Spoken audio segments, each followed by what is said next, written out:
नमस्कार बंधुरा explore mineral YouTube channel आपनादेर सुस्वागतम। आमी এই মুহূর্তে নীলকণ্ঠ ধাম পৌঁছাতে রয়েছি। এখানেতে রয়েছে একটি স্বামীনারায়ণ মন্দির। স্বামীনারায়ণ মন্দিরের যে মঙ্গল আরতিটি হয় বিকেলবেলার মঙ্গল আরতিটি, সেই মঙ্গল আরতিটির প্রস্তুতি এখানে সম্পন্ন হয়েছে।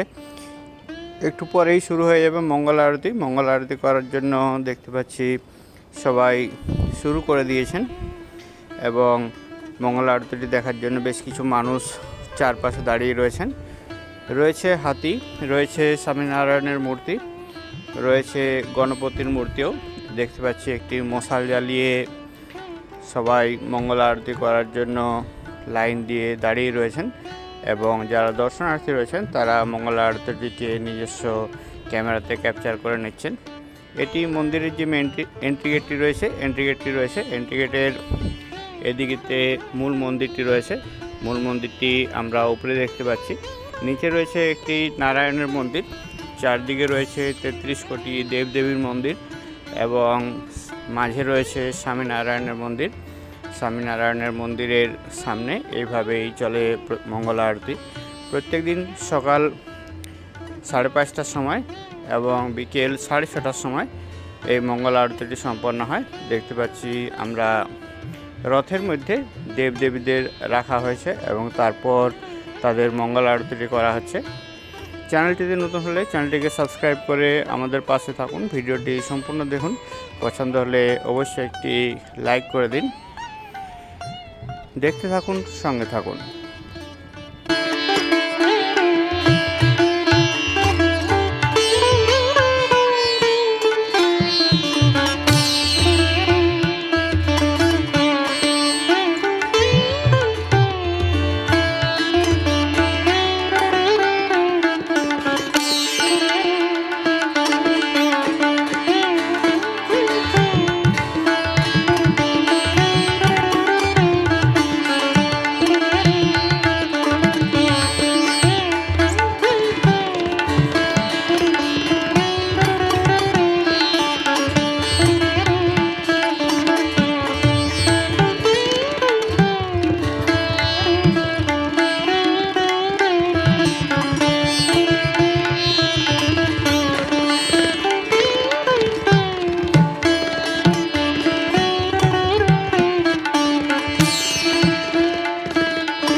পৌঁছা নীলকণ্ঠ ধামেতে রয়েছে। নীলকণ্ঠ ধামেতে সবে সন্ধ্যা আরতিটি সম্পন্ন হলো। এখন সন্ধ্যে 7টা বেজে গেছে।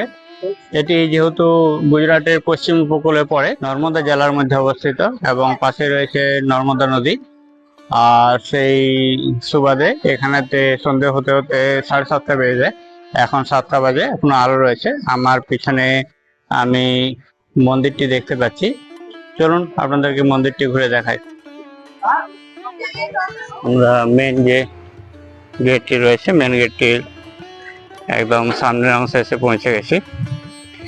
এখানেতে দেখতে পাচ্ছি অনেকগুলো হাতি রয়েছে। হাতির পিঠেতে তাদের সারথিগুলো রয়েছে। এটি বেরিয়ে যাওয়ার গেট রয়েছে। আর মন্দিরের যে এন্ট্রি গেটটি রয়েছে, এন্ট্রি গেটটি এখানে ভিতর দিকে রয়েছে। উপরেতে দেখতে পাচ্ছি একটি পদ্ম ফুল রয়েছে। পদ্ম ফুলের উপরেও স্বামী নারায়ণের একটি মূর্তি রয়েছে আর চারদিকে রয়েছে অনেকগুলো হাতি। এখানেতে টিকিট কেটে প্রবেশ করতে হয়। যারা এখানে রুমেতে থাকে তাদের জন্য কোনো এন্ট্রি ফি লাগে না। যারা বাইরে থেকে আসে তাদের জন্য এখানেতে এন্ট্রি ফি লাগে 10 টাকা করে। আমরা আমাদের যে কার্ডগুলো রয়েছিল সেই কার্ডগুলো দেখিয়ে নিলাম এবং এখান দিয়ে গিয়ে চললাম।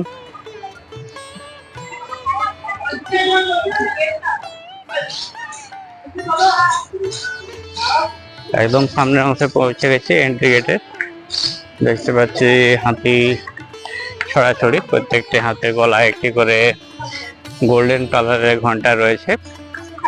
গোল্ডেন কালারের চাদর ছড়ানো রয়েছে। এবং হাতির সুর থেকে পড়ছে জল। অনন্যা এবং আদিত্য জল নিয়ে হাত ধুয়ে নিচ্ছে। এখানে তো একইভাবে জল পড়ছে। সামনে একটি ফোয়ারা রয়েছে, এদিকে তো ওইভাবে অনেকগুলো হাতি রয়েছে। যারা আগে গিয়েছিল তারা ফিরে আসছে। আমরা এখন প্রবেশ করছি। এখানেতে দেখতে পাচ্ছি একটি লাইট লাগানো রয়েছে, 4খানা হাতি রয়েছে এবং পদ্ম ফুলের উপরে থাকা স্বামীনারায়ণের মূর্তিটি ধরে রেখেছে। এখানে মহারাজ রূপের স্বামীনারায়ণকে আমরা দেখতে পাচ্ছি। দুটি সিংহ রয়েছে। ওখানে শ্রীকৃষ্ণকে দেখতে পাচ্ছি, পাশে ময়ূর রয়েছে। এখানে তো আমরা শ্রীকৃষ্ণকে দেখতে পাচ্ছি, পাশে ময়ূর রয়েছে।